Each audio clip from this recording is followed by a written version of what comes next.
കോഴിക്കോട് മുക്കത്ത് പീഡനശ്രമം ചെറുത്ത പെൺകുട്ടി കെട്ടിടത്തിൽ നിന്ന് താഴേക്ക് ചാടിയതിന് തൊട്ടു മുമ്പുള്ള നടുക്കുന്ന ദൃശ്യങ്ങൾ പുറത്തുവിട്ട് കുടുംബം. ഹോട്ടലുടമയും ജീവനക്കാരും ആക്രമിക്കാൻ ശ്രമിക്കുന്നതും പെൺകുട്ടി അലറിക്കരയുന്നതും ദൃശ്യങ്ങളുണ്ട്. അതേസമയം പ്രതികൾക്കായി അന്വേഷണം ഊർജിതമാക്കിയെന്നാണ് പോലീസിന്റെ വിശദീകരണം. പ്രതികൾ കേരളം വിട്ടിട്ടില്ല എന്നാണ് പോലീസിന്റെ നിഗമനം.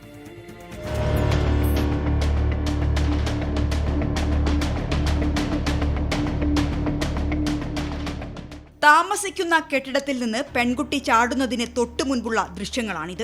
പീഡനശ്രമം ചെറുത്ത പെൺകുട്ടി അലറിക്കരയുന്നതും ഈ ദൃശ്യങ്ങളിലുണ്ട്. ലോഡ്ജുടമയും മറ്റ് രണ്ടുപേരും ചേർന്ന് പീഡിപ്പിക്കാൻ ശ്രമിച്ചുവെന്നും അതിൽ നിന്ന് രക്ഷപ്പെടാനാണ് ചാടിയതെന്നുമാണ് പോലീസിന് പെൺകുട്ടി മൊഴി നൽകിയത്. അത് സാധൂകരിക്കുന്ന ദൃശ്യങ്ങൾ തന്നെയാണ് കുടുംബം പുറത്തുവിട്ടത്. മാത്രമല്ല, ലോഡ്ജുടമ അശ്ലീല സന്ദേശങ്ങൾ പെൺകുട്ടിക്ക് അയച്ചതായും കുടുംബം പറയുന്നുണ്ട്. അതേസമയം പ്രതികൾ കേരളം വിട്ടിട്ടില്ല എന്ന നിഗമനത്തിൽ തന്നെയാണ് പോലീസ് ഉള്ളത്. പ്രതികളുടെ വീടുകളിൽ പരിശോധന നടത്തി. ഒളിവിൽ കഴിയുന്ന പ്രതികൾക്കായി ജില്ലയിലുടനീളം പരിശോധന നടത്തുകയാണ്. മാത്രമല്ല, ഈ ഹോട്ടലിലെ CCTV ദൃശ്യങ്ങൾ ശേഖരിക്കാനുള്ള ശ്രമവും പുരോഗമിക്കുന്നുണ്ട്. പെൺകുട്ടി കോഴിക്കോട് മെഡിക്കൽ കോളേജ് ആശുപത്രിയിൽ ചികിത്സയിൽ തുടരുകയാണ്. 24 കോഴിക്കോട്.